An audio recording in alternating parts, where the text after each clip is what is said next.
Now, can you look really close at the stem of this plant? This is called chickweed. Okay, do you guys all have one over there? The beaver, when she's pregnant with her kits, they're called kits, the babies, they're so busy eating the chickweed, you could pretty well go up and pet them.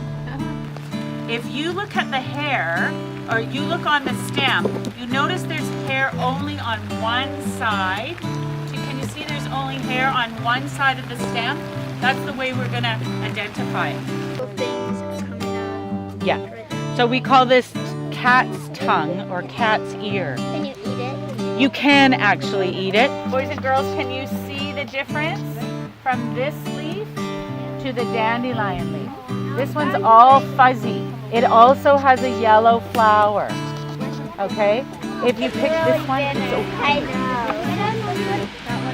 I don't like it. So good. This was referred to as white man's footprint. Okay? This came over around the 1600s to North America. We call North America Turtle Island. It's like a big turtle. And there's some stories about how this land came to be. And so, and what I found interesting when I was doing studies is the First Nations people here, as soon as this plant came, we just went, oh, okay, another food. Now, the one I showed you is really narrow. The one I picked over in your garden is quite round. So these are same plant, two varieties of the same plant. So this is a plantain.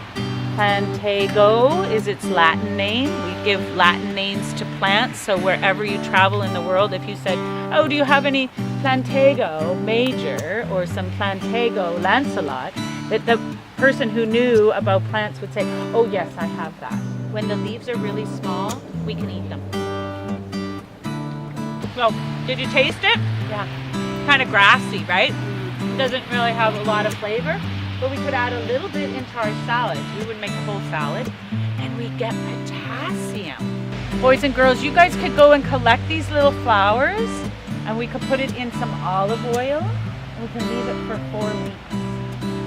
And after 4 weeks, we can strain out the little flower, and we can melt some honey, not honey, sorry, beeswax, and we can make our own salve for our own muscles. Right?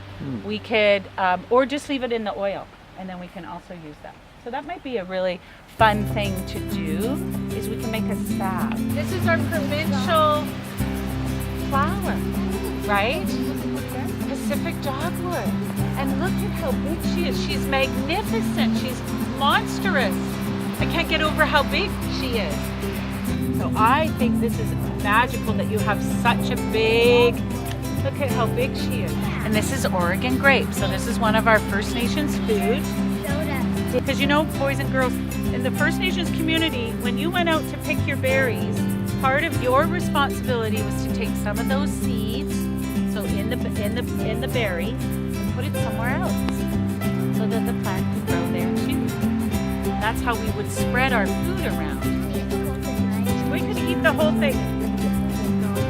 This is a weed that you find in the garden. This belongs to the mustard family. Those are all the seed pods. Sometimes when you pull them out of the garden, could you get it? Okay. Yep, underneath our feet. Do you see it? Because we're standing on it. Yep. It's got a little mustard flavor to it. This is like tasting a rigula.